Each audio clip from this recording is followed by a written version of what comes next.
Good afternoon.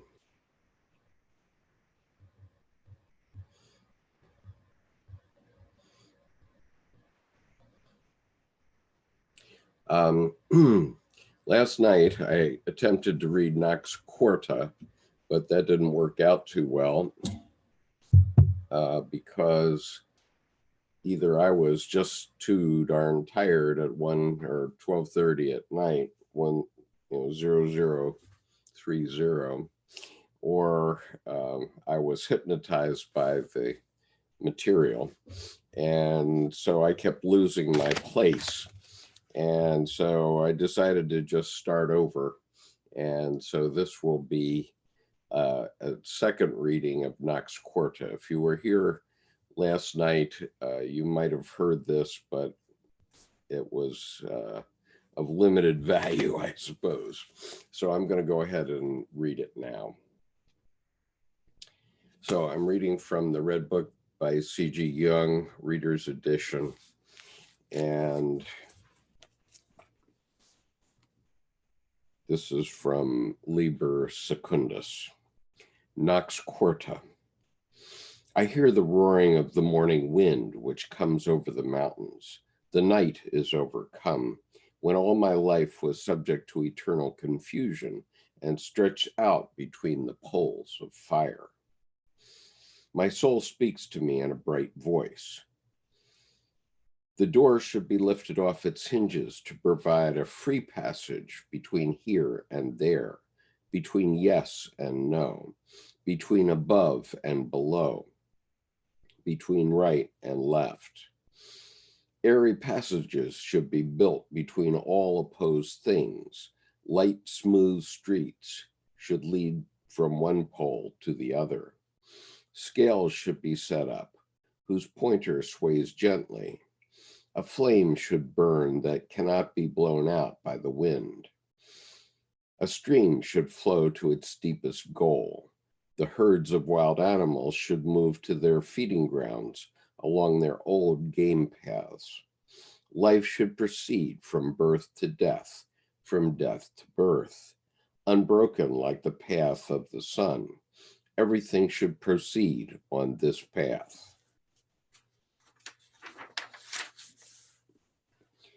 Thus speaks my soul, but I toy casually and terribly with myself. Is it day or night?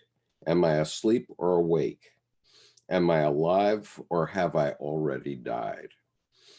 Blind darkness besieges me, a great wall. A gray worm of twilight crawls along it. It has a round face and laughs.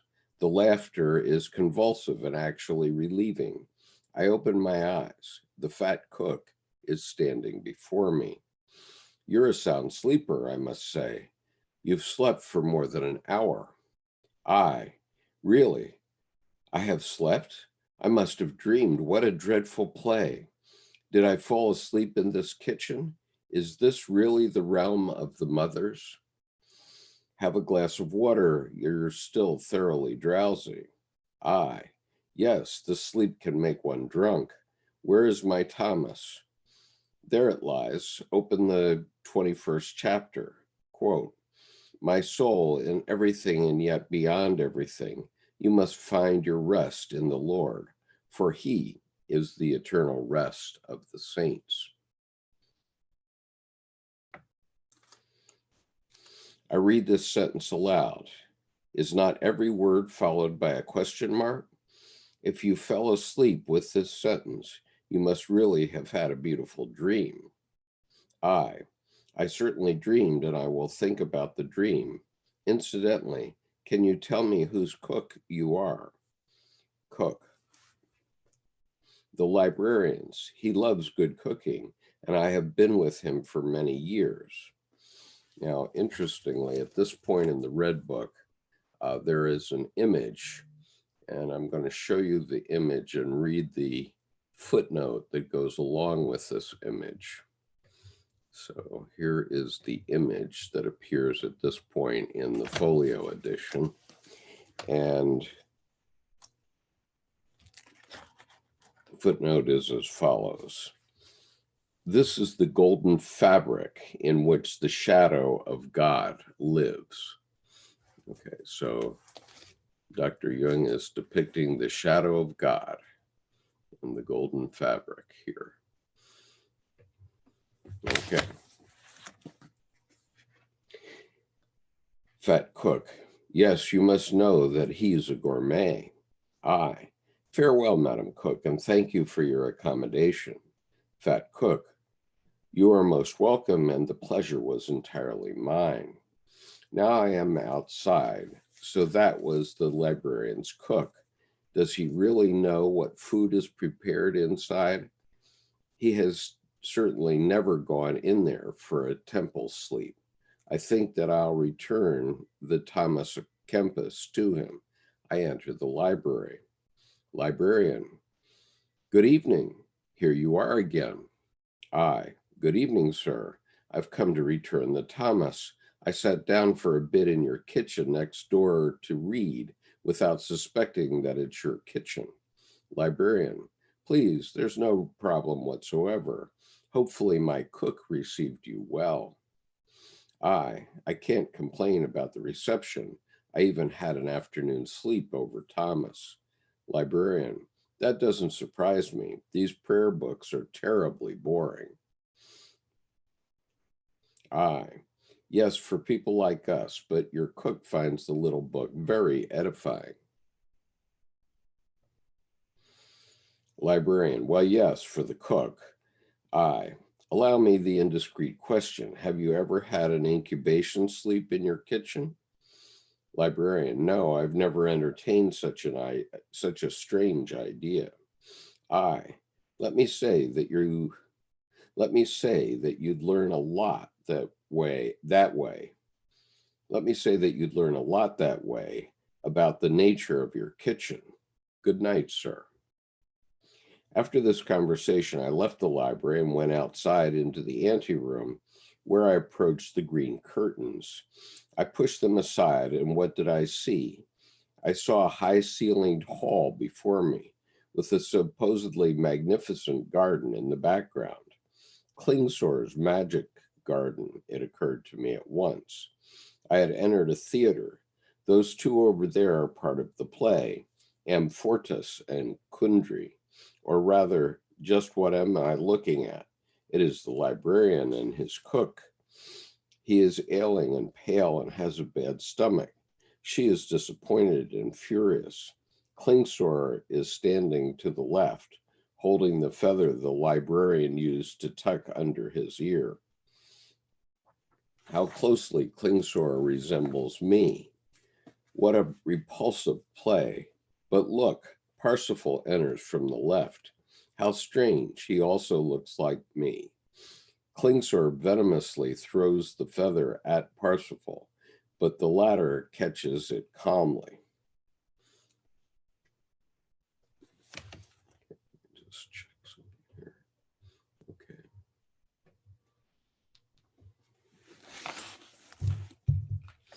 Okay. Reading on. The scene changes. It appears that the audience, in this case me, joins in during the last act. One must kneel down as the Good Friday service begins. Parsifal enters, slowly, his head covered with a black helmet. The lion skin of Hercules adorns his shoulders, and he holds the club in his hand. He is also wearing modern black trousers in honor of the church holiday. I bristle and stretch out my hand avertingly, but the play goes on. Parsifal takes off his helmet. Yet there is no Gurnamans to atone for and consecrate him. Kundry stands in the distance, covering her head and laughing. The audience is enraptured and recognizes itself in Parsifal. He is I. I take off my armor layered with history and my chimerical decoration and go to the spring wearing a white penitentiature where I wash my feet and hands without the help of a stranger.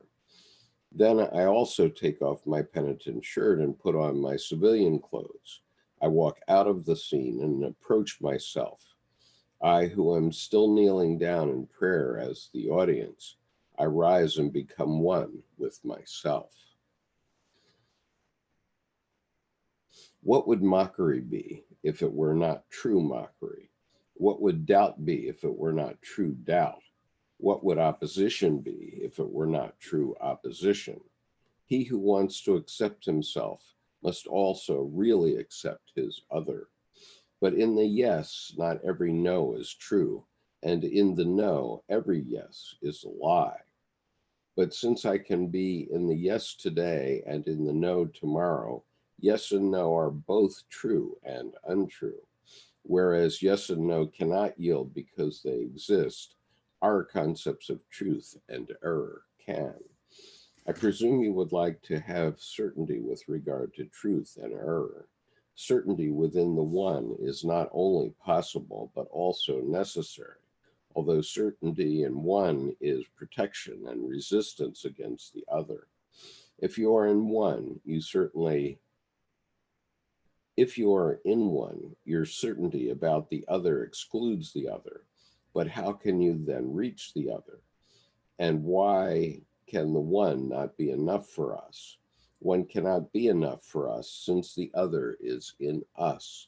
And if we content with one, the other would suffer great need and afflict us with its hunger.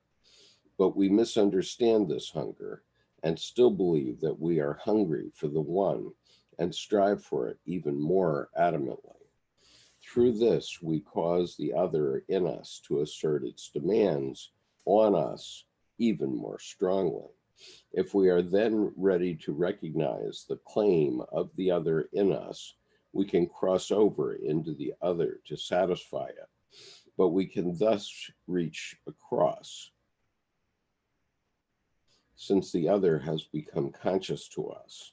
Yet if our blinding through the one is strong, we become even more distant from the other, and a disastrous chasm between the one and the other opens up in us. The goal becomes surfeited, and the other becomes too hungry. The satiated grows lazy, and the hungry grows weak, and so we suffocate in fat, consumed by lack. This is sickness, but you see a lot of this type. It must be so, but it need not be so. There are grounds and causes enough that it is so, but we also want it not to be so.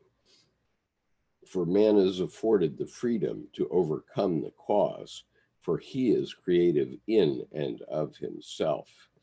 If you have reached that freedom through the suffering of your spirit to accept the other despite your highest belief in the one, since you are it too, then your growth begins.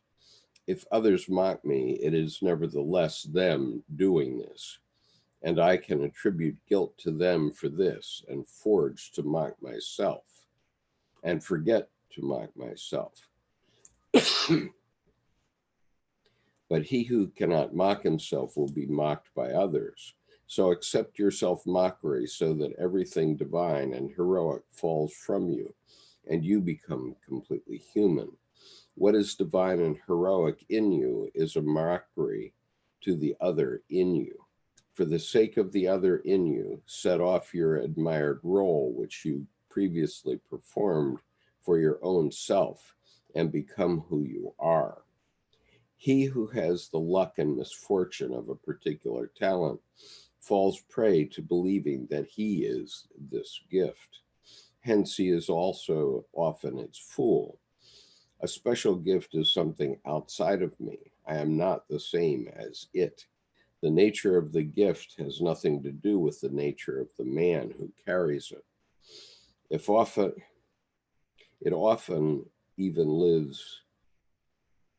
often even lives at the expense of the better's character. His character is marked by the disadvantage of his gift, indeed even through its opposite. Consequently, he is never at the height of his gift, but always beneath it. If he accepts his other, he becomes capable of bearing his gift, without disadvantage. But if he only wants to live in but if he only wants to live in his gift and consequently rejects his other, he oversteps the mark, since the essence of his gift is extra-human and a natural phenomenon, which he in reality is not. All the world sees his error, and he becomes the victim of its mockery. Then he says that others mock him, while it is only the disregard of others that makes him ridiculous. When the God enters my life, I return to my poverty for the sake of the God. I accept the burden of poverty and bear all my ugliness and ridiculousness and also everything reprehensible to me. I thus believe the God of all confusion and absurdity that would befall him if I did not accept it. With this, I prepare the way for the God's doing. What should happen? Has the darkest abyss been emptied and exhausted? Or what stands and waits down there, impending and red hot? Okay, so then he mentions this image. He shows this image.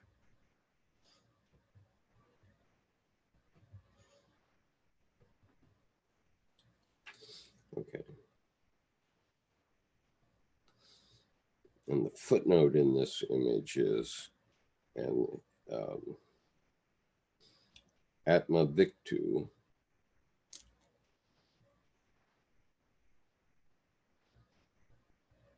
evil spirit in some form. Image legend, the dragon wants to eat the sun and the youth beseeches him not to, but he eats it nevertheless. Atam Victu, as spelled there, first appears in the Black Book, number 6, in 1917. Here it is a paraphrase of the fantasy of April 25th, 1917. The serpent says that Adam Victu was her companion for thousands of years. He was first an old man, and then he died and became a bear. Then he died and became an otter. Then he died and became a newt. Then he died again and came into the serpent. The serpent is Atam Victu. He made a mistake before then and became a man while he was still an earth serpent. Jung's soul says that Atam Victu is the kobold, a serpent conjurer, a serpent. The serpent says that she is the kernel of the self. From the serpent, Atam Victu transformed into Philemon. There is a sculpture of him in Jung's garden in Kusnacht. From earliest experiences of my life, Jung wrote, when I was in England in 1920, I carved two similar figures out of the thin branch, which having the slightest recollection of that childhood experience. One of them I had reproduced on a larger scale in stone, and this unconscious supplied me with a name. It called the figure Atam Victu, the breath of life, in a further development of that quasi-sexual object of childhood, which turned out to be the breath of life, the creative impulse. Basically, the mannequin is a Kabir. The figure of Telesphorus is like Phanes in image 113. Telesphorus is one of the Kabiri. Telesphorus is one of the Kabiri and the daimon of Asclepius. He was also regarded as a god of heating and had a temple at Pergamon in Asia Minor. In 1930, Jung carved in stone In 1930, Jung carved in stone an image of him in the right.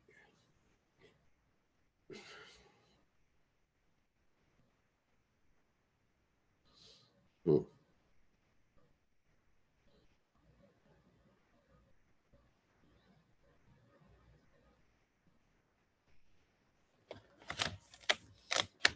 Okay, I'm having the same issue of getting hypnotized by this. This is archetypal content. All right, I'm going to go back and I'm going to read about Atom Victu. There is a sculpture of him in Jung's garden in Kusnacht. From the earliest experiences of my life, Jung wrote, when I was in England in 1920, I carved two similar figures out of a thin branch without having the slightest recollection of that childhood experience. One of them I had reproduced on a larger scale in stone, and this figure now stands in my garden in Kusnacht. It was only at that time that the unconscious supplied me with a name. It called the figure Atma Victu, the breath of life. It is a further development of that quasi-sexual object of my childhood, which turned out to be the breath of life, the creative impulse. Basically, the mannequin is a Kabir. The figure of Telesphorus is like Phanes in image 113. Telesphorus is one of the Kabiri, and the demon of Asclepius. He was also regarded as a god of healing and had a temple in Pergamon in Asia Minor. In 1950, Jung carved an image of him in his stone at Bollingen, together with a dedication to him in Greek, combining lines from Heraclitus, the Mithraic liturgy, and Homer. Okay, I hope that was clear.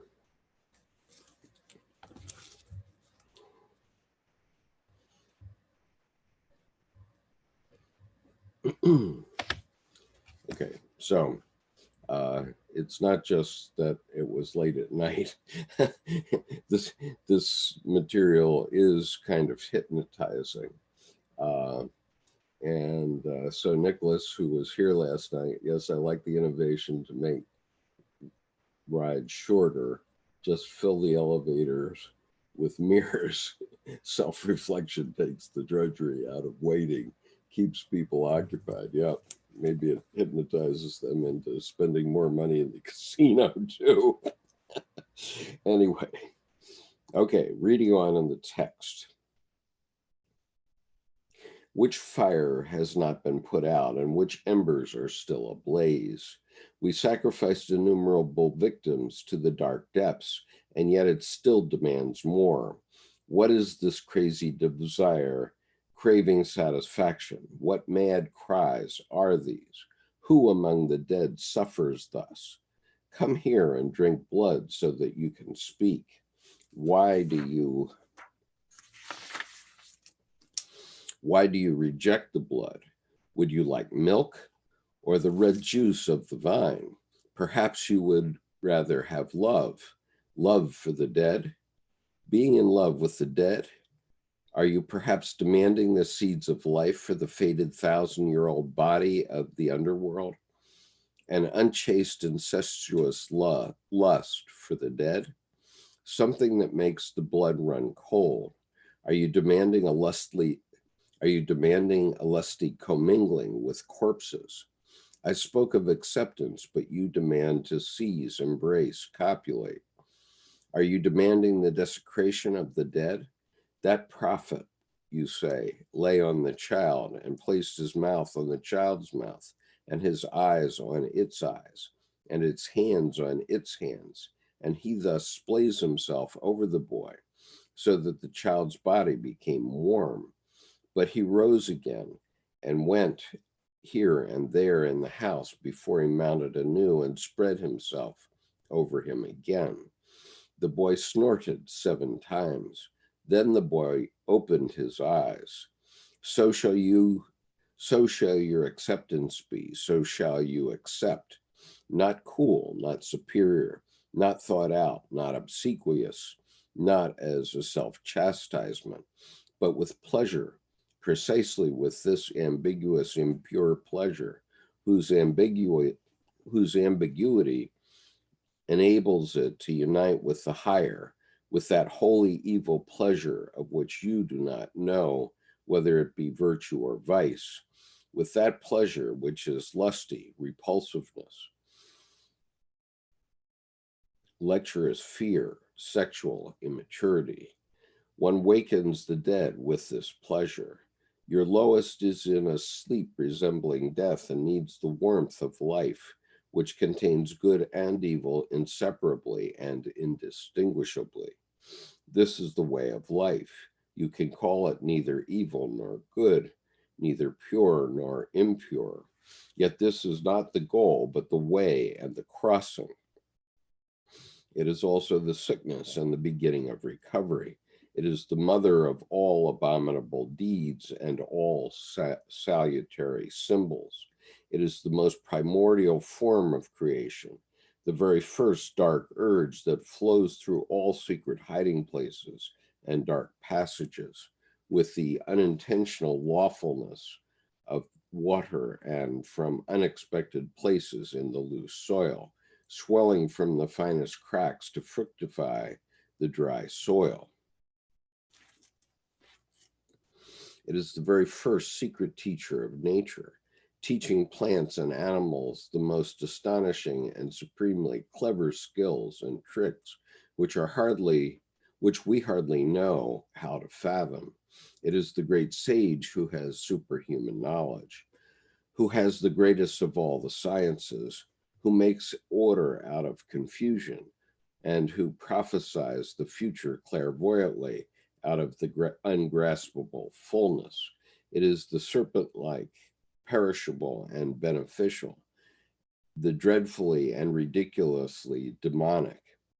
It is the arrow that always hits the weakest spot, the spring root which opens the sealed treasure chambers. You can call it neither clever nor stupid, neither good nor evil, since its nature is inhuman throughout. It is the son of the earth, the dark one, whom you should awaken. It is man and woman at the same time, and immature sex, rich in interpretation and misinterpretation, so poor in meaning and yet so rich. This is the dead that cried loudest, that stood right at the bottom and waited, that suffered worst. It desired neither blood nor milk nor wine for the sacrifice of the dead, but the willingness of our flesh. Its longing paid no heed to the torment of our spirit, which struggled and tortured itself to devise what cannot be devised, and hence tore itself apart and sacrificed itself. Not until our spirit lay dismembered on the altar did I hear the voice of the Son of the earth, and only then did I see that he was the great suffering one, who needed salvation. He is the chosen one, since he was the most rejected. It is bad to have, he is the chosen one because he is the chosen one since he was the most rejected. It is bad to have to say this, but perhaps I hear badly, or perhaps I misunderstood, or perhaps I misunderstand what the depths say. It is miserable to say as much, and yet I must say it. The depths are silent. He has arisen and now beholds the light of the sun and is among the living. Restlessness and discord rose up with him, doubt and the fullness of life.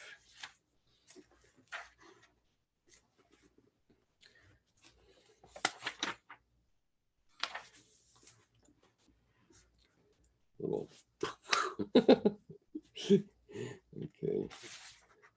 2 more pages, then footnotes. Okay, 2 more pages.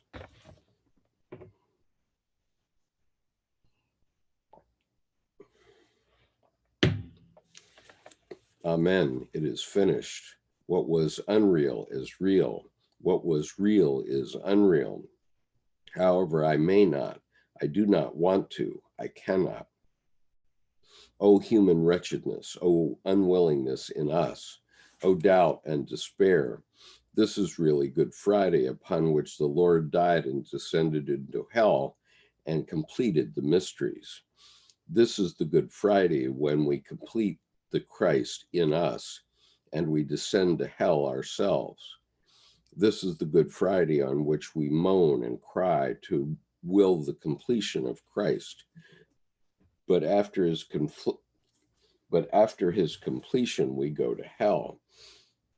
Christ was so powerful that his realm covered the world and only hell lay outside it. Who succeeded in crossing the borders of this realm with good grounds, pure conscience, and obeying the law of love? You among the living is Christ and journeys to hell in living flesh. Who is it that expands the realm of Christ with hell? Who is it that is full of drunkenness while sober? Who is it that descended from being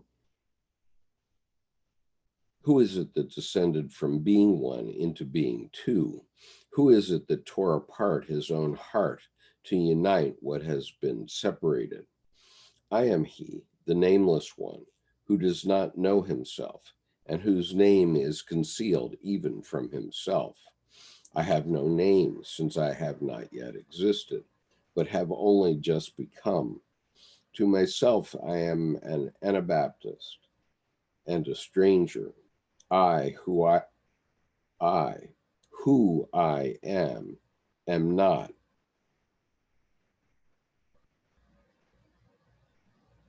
I, who I am not it, but I, who will be before me and after me, am it.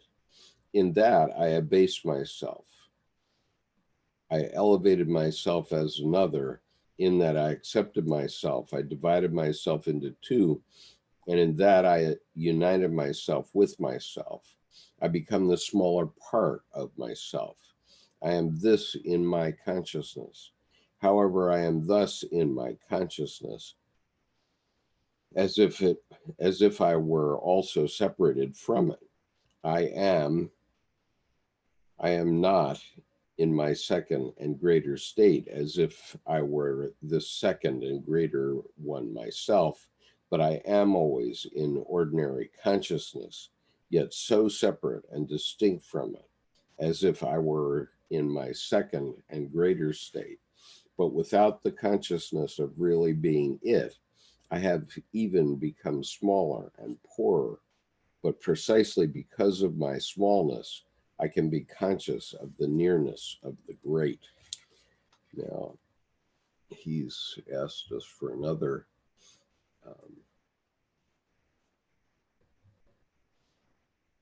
image, and this is the image 119.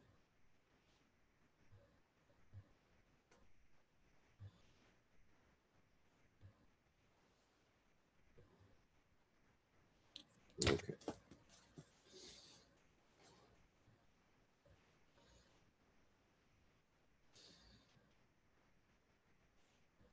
Then a quote in italics. I have been baptized with impure blood water for rebirth. I have been baptized with impure water for rebirth. A flame from the fire of hell awaited me above the baptismal basin. I have bathed myself with impurity, and I have cleansed myself with dirt. I received him, I accepted him, the divine brother, the son of the earth, the two-sexed and impure. The overnight he has become a man. His two incisors have broken through, and light down covers his chin. I captured him. I overcome him. I embraced him.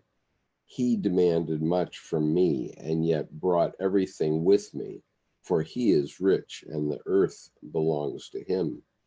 But his black horse has parted from him. But his black horse has departed from him. take that down.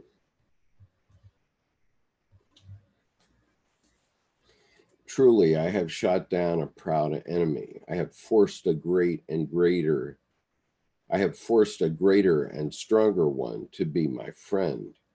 Noting nothing should separate me from him, the dark one. If I want to leave him, he follows me like my shadow. If I do not think of him, he is still uncannily near. He will turn into fear if I defy him.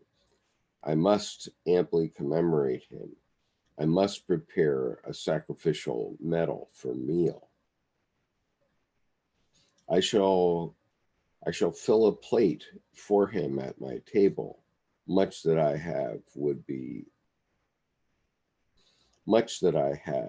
would have done earlier for men, I now must do for him. Hence they consider me selfish, for they do not know that I go with my friend, and that many days are consecrated to him. But unrest has moved into a quieter underground earthquake, a distant great roaring.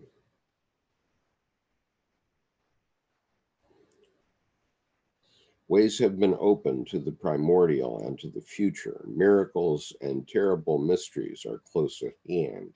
I feel the things that were and that will be. Behind the ordinary, the eternal abyss yawns. The earth gives me back what it had. Okay, so that's the chapter. Dan says,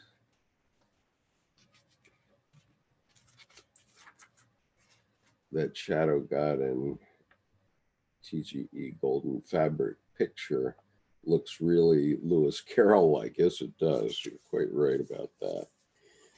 Okay, that was a challenge. I'm going to go back to the footnotes now, just so that you can be more aware of them.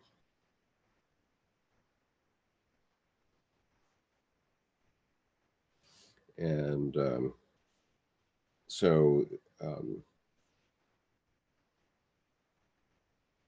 Nox Quarta means the fourth night, and the night is January 19th, 1914. So it's about 5.5 weeks after Dr. Jung started his active imaginations on December 12th, 1913.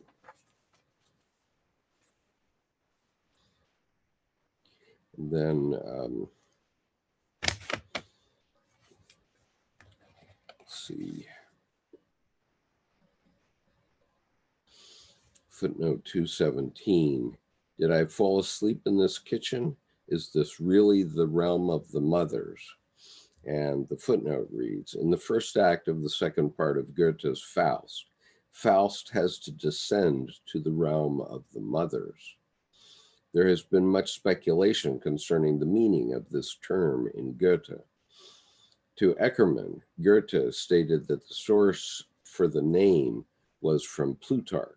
In all likelihood, this was Plutarch's discussion of the mother goddesses in Engion.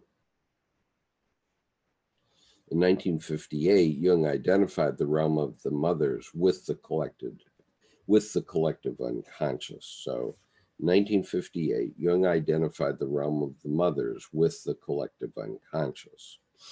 And then 218, my soul in everything, and yet beyond everything, you must find your rest in the Lord, for he is the eternal rest of the saints.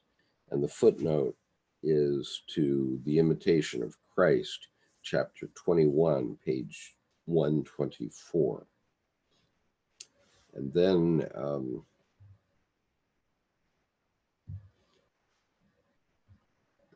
again, there's this image, okay, and I'll read the footnote again. This is the golden fabric in which the shadow of God lives. Okay, so the Shadow of God lives in this golden fabric in your psyche, in your deep psyche.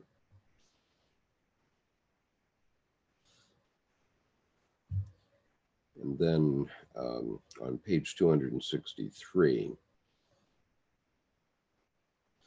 does he really know what food is prepared inside? He has certainly never gone in there for a temple sleep.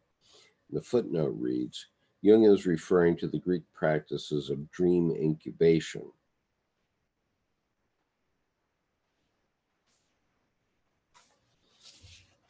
Okay.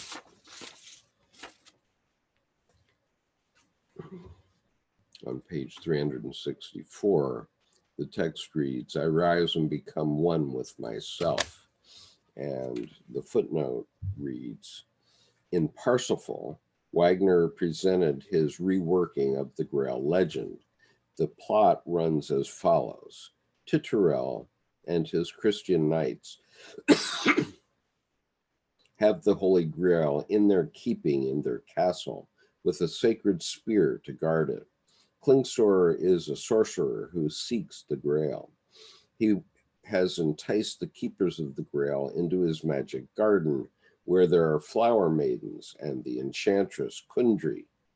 Amfortas, Titurel's son, goes into the castle to destroy Klingsor, but is enchanted by Kundry and lets the sacred spear fall, and Klingsor wounds him with it. Amfortas needs the touch of the spear to heal his wound. Gurnemans, the oldest of the knights, looks after Kundry, not knowing her role in Amfortas's wounding.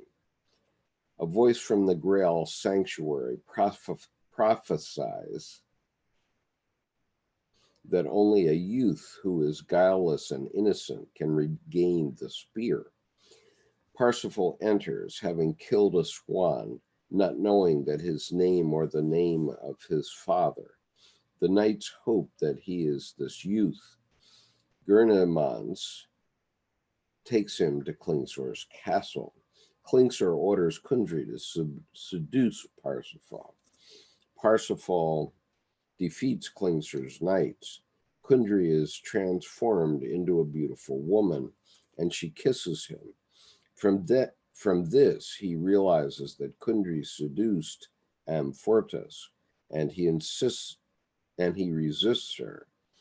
Klingsor hurls the spear at him, and Parsifal seizes it. Klingsor's castle and garden disappear. After wandering, Parsifal finds Gurnemans, now living as a hermit. Parsifal is covered in black armor, and Gurnemans is offended that he is armed on Good Friday.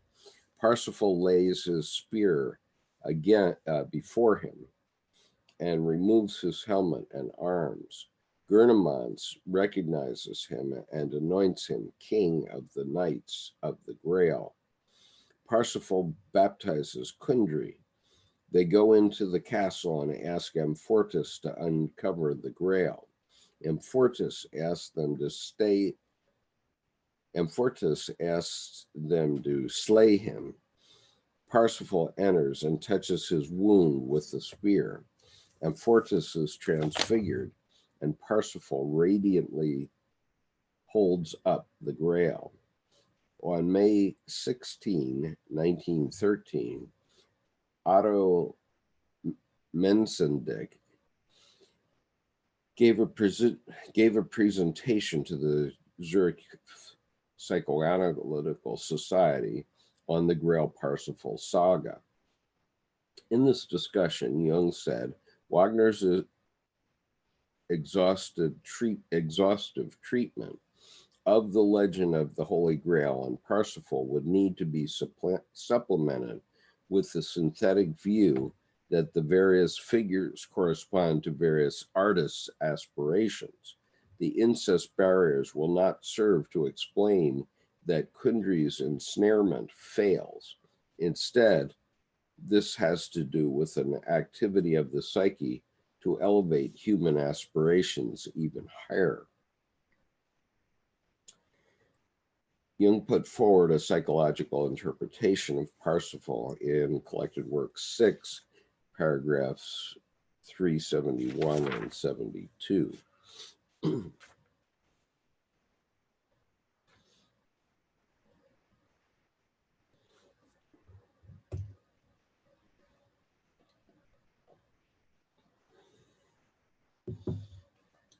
Okay, then we get to another image.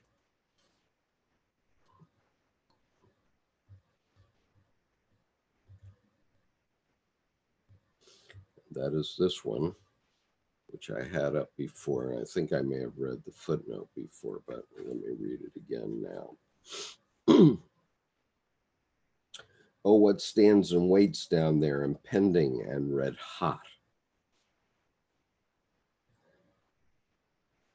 And the footnote reads, text and image Atma Victu, the youthful supporter.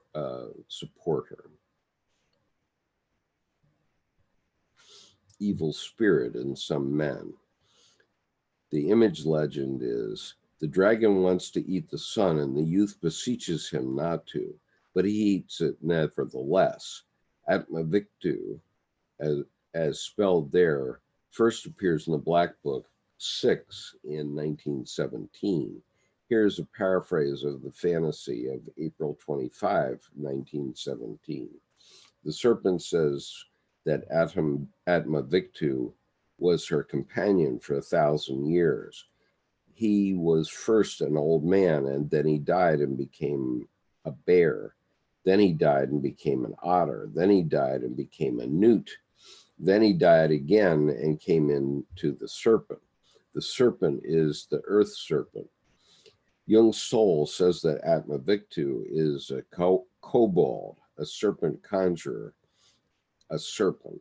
The serpent says that she is the kernel of the self. From the serpent, Atma Victu transformed into Philemon. There is a sculpture of him in Jung's garden in Kusnacht.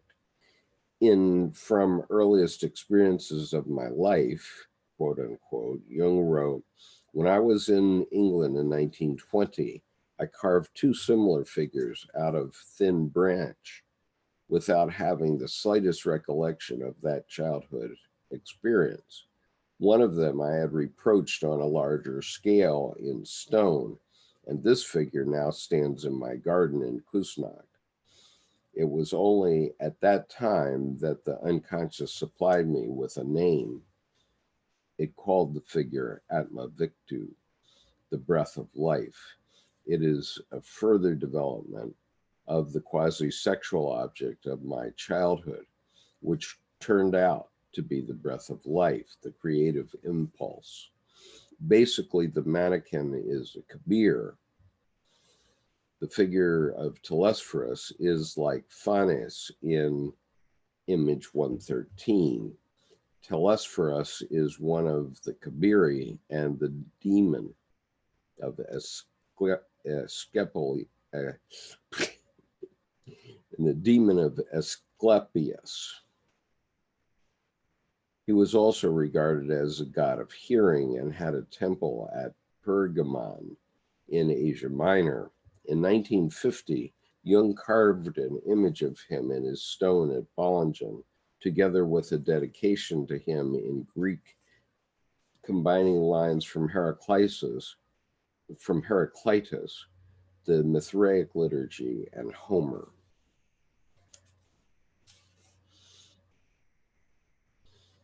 And then finally, text reads, who among the dead suffers thus? Come here and drink blood so that you can speak. And the footnote reads, in Book 2 of the Odyssey, Odysseus makes a libation to the dead to enable them to speak. Walter Burkett notes, the dead drink of the pourings and indeed of the blood. They are invited to come into the banquet, to the satiation with blood as the libations seep. into the heart so that the dead will send good things up above. Jung had used this motif in metaphorical sense in 1912 in Transformations and Symbols of the Libido. Like Odysseus, I have sought to allow this shade, Miss Frank Miller, to drink only as much so as to make it speaks, so it can give away some of the secrets of the underworld. Around 1910, Jung went on a sailing trip with his friends Albert Ehre and Andreas Vischer, during which Ehre read aloud the chapters from the Odyssey dealing with Circe and the Nicaea. Jung noted that shortly after this, he, like Odysseus, was presented by fate with a Nicaea, the descent into the dark Hades. The message which follows, depicting the prophet's revival of the child's paraphrases, is Elisha's revival of the son of the Shunammite Elisha's revival of the son of the Shulamite's widow in 2 Kings 4, 32 to 36.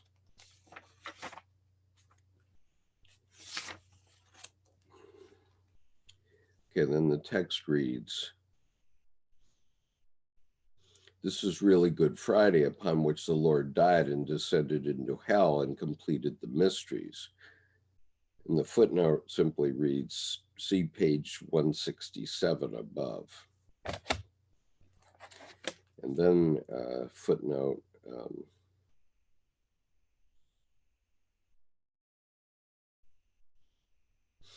I am not in my second and greater state.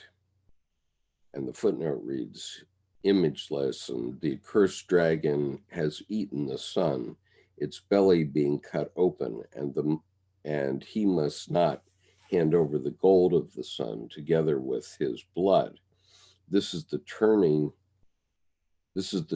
back of Atma Victu, of the old man. He who destroyed the proliferating green covering is the youth who helped me to kill Siegfried. The reference is to Liber Primus, Chapter 7, Murder of the Hero.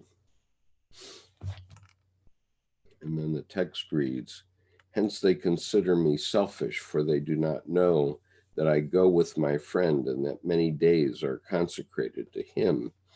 And the draft continues, I put many people, books, and thoughts aside for his sake, but even more, I withdrew from the current world and did the plain and simple, and what suggested it most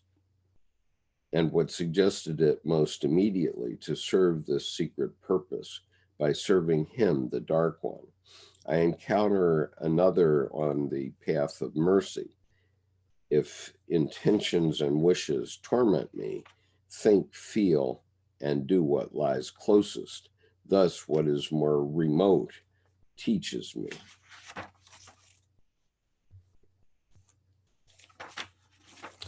Okay, just to give you a sense of this. Now, there are nearly 2 pages of footnotes. All this is footnote on these images. So I'm going to give you these various images one at a time.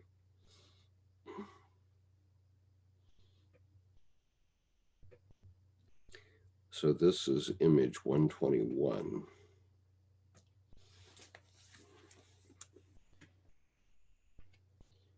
Okay. So image number 121 has 3 footnotes. The first is, in 1944 in Psychology and Alchemy, Jung referred to an alchemical representation of a circle quadrated by 4 rivers in the context of a discussion of mandala symbolism. Jung collected works 12, footnote or paragraph 167 in a note. Jung commented on the four rivers of paradise on a number of occasions. See, for instance, Ion collected works, whatever it is, 9b. It's collected works 9b, sections or paragraphs 2, 9, 311, 353, 358, and 372. Then footnote 229 says the inscription in Roman numerals, the number 11,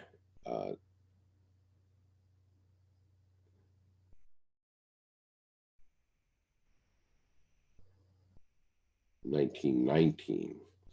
This date seems to refer to when this image was painted. The stone set so beautifully is certainly the lapis philosophorum. It is harder than diamond, but it expands into space through four distinct qualities, namely breadth, height, depth, and time. It is hence invisible, and you can pass through it without noticing it. The four streams of Aquarius flow from the stone. This is the incorruptible seed that lies between the father and the mother and prevents the heads of both cones from touching. It is the monad which countervails the pleroma.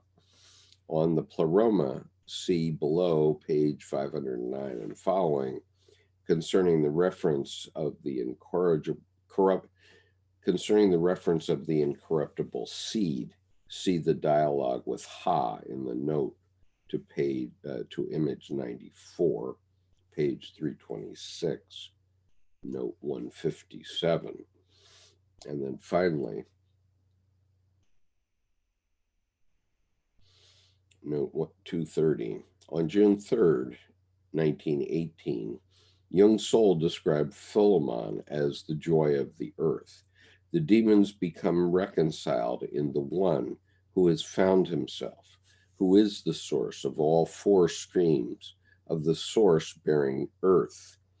From his summit, waters flow in all four directions. He is the sea that bears the sun. He is the mountain that carries the sun.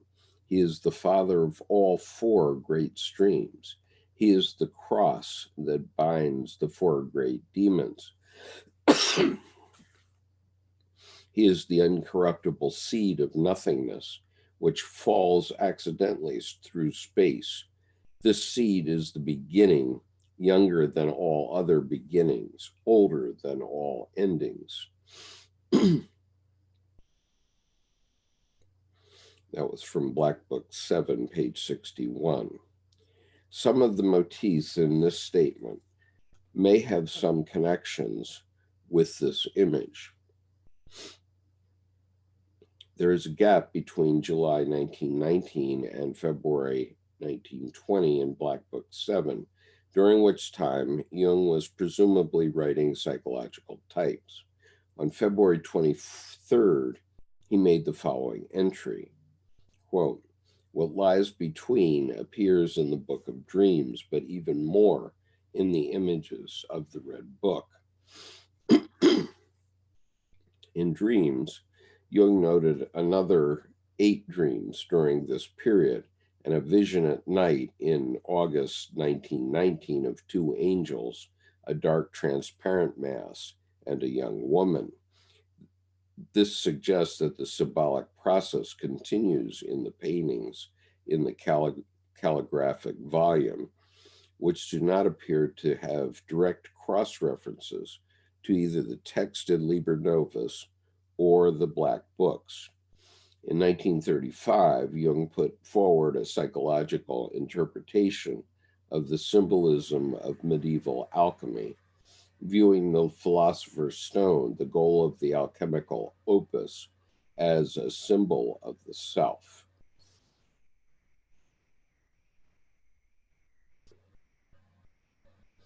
That's from Psychology and Alchemy, Collected Works 12. Okay.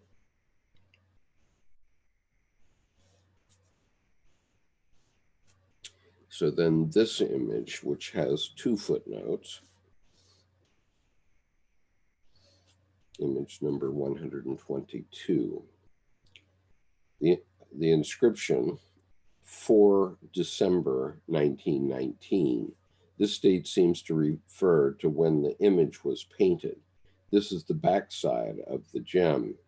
He who is in the stone has this shadow. This is Atum Victu, the old one, after he was withdrawn from the creation.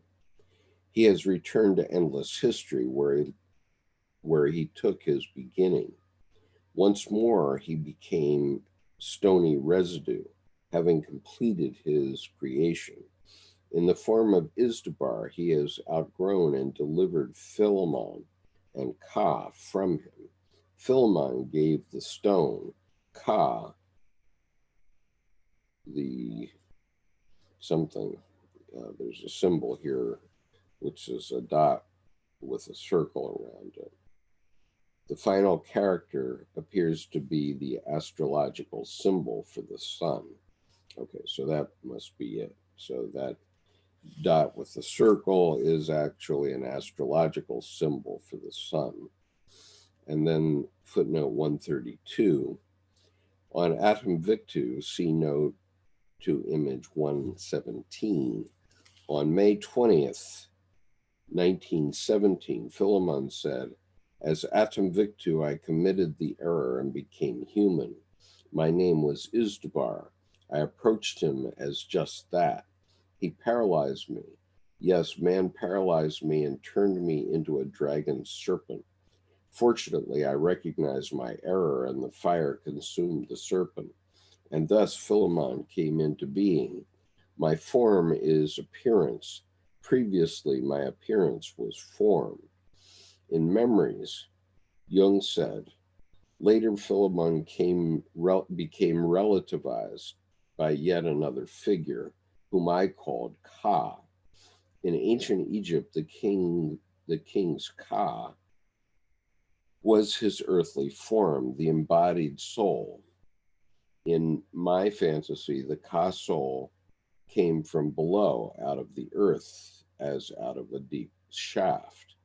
I did a painting of him, showing him in his earthbound form, as a herm with base of stone and upper part of bronze.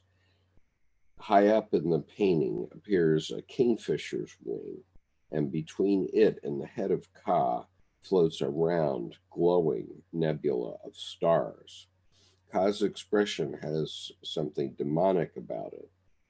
One might also say Mephistophelian. In one hand, he holds something like a colored pagoda or a reliquary, and in the other hand, a stylus with which he is working on the reliquary. He is saying, "I am he who buries the gods in gold and gems." Wow, this is a dry reading.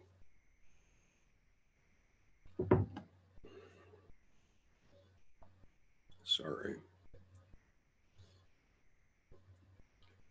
Still here, though, almost done. So I'm continuing to read the footnote that applies to this image. Philemon has a lame foot, but was a winged spirit, whereas Ka represented a kind of earth demon or metal demon. Philemon was the spiritual aspect, the meaning. Ka, on the other hand, was a spirit of nature, like the Anthroparian in Greek alchemy, with which at that time I was still unfamiliar. Ka was he who made everything real, but who also obscured the kingfisher spirit. The meaning of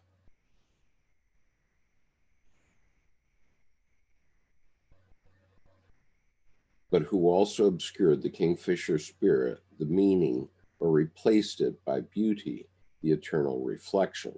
In time, I was able to integrate both figures through the study of alchemy. Wallace Budge notes that the Ka was an abstract individuality or personality which possessed the form and attributes of the man to whom it belonged, and though its normal dwelling place was in the tomb with the body, it could wander at will. It was independent of the man and could go and dwell in any statue of him. In 1928, Jung commented, at the rather higher stage of development, where the idea of the soul already exists, not all the images continue to be projected, but one or the other complex has come near enough to consciousness to be felt as no longer strange, but as somehow belonging. Nevertheless, the feeling that it belongs is not at first sufficiently strong for the complex to be sensed as a subjective content of consciousness. It remains in a sort of no man's land between consciousness and the unconscious, in the half shadow, in part belonging or akin to the conscious subject, in part an autonomous being, and meeting consciousness as such.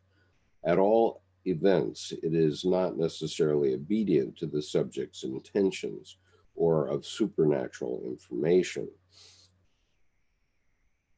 Psychologically, such a content could be explained as a partly autonomous complex that is not yet fully integrated. The primitive souls of the Egyptian Ba and Ka are complexes of this kind. In 1955-56, Jung described the Anthroparian in alchemy as a type of goblin that is a devoted spirit. Spiritus familiaris stands by the adept in his work and helps the physician to heal. Mysterium Conjunctionis, Collected Works 14, paragraph 304. The Anthroparian was seen to represent the alchemical metals and appeared in the visions of Zosimos. The painting of Ka that Jung refers to has not come to light. Ka appeared to Jung in a fantasy on October 22nd, 1917, where he introduced himself as the other side of Ha, his soul. It was Ka who had given Ha the runes and the lower wisdom. His eyes are of pure gold, and his body is the black iron.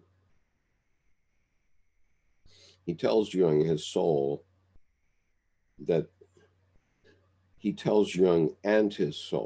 they need his secret, which is the essence of all magic. This is love. Philemon says that Ka is Philemon's shadow.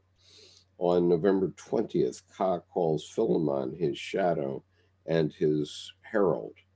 Ka says that he is eternal and remains, while Philemon is fleeting and passes on. On February 10th, 1918, Ka says that he has built a temple as a prison and grave for the gods.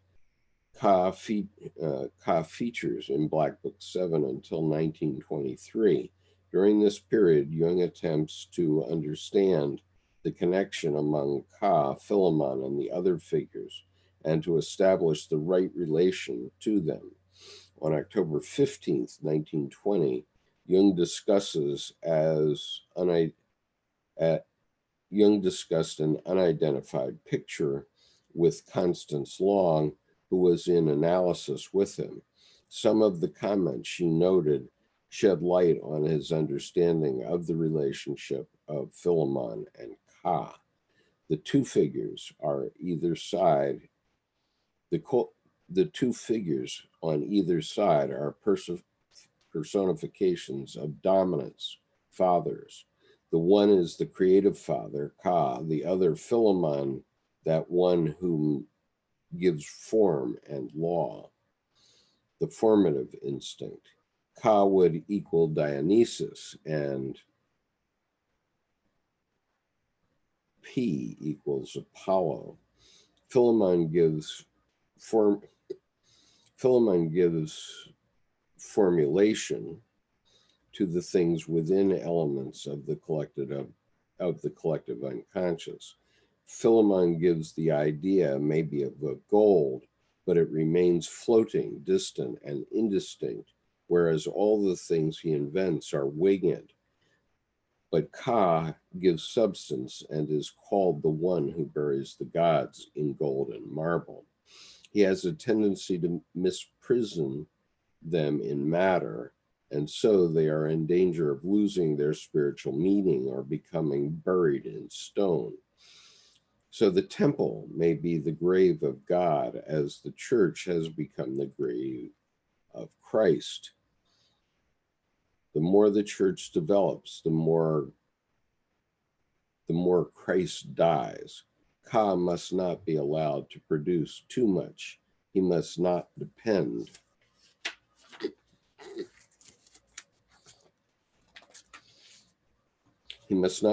on substantiation, but if too little substance is produced, the creature floats. The transcendent function is the whole, not this picture nor my rationalization of it, but the new and vivifying creative spirit that is the result of the intercourse between the Khan's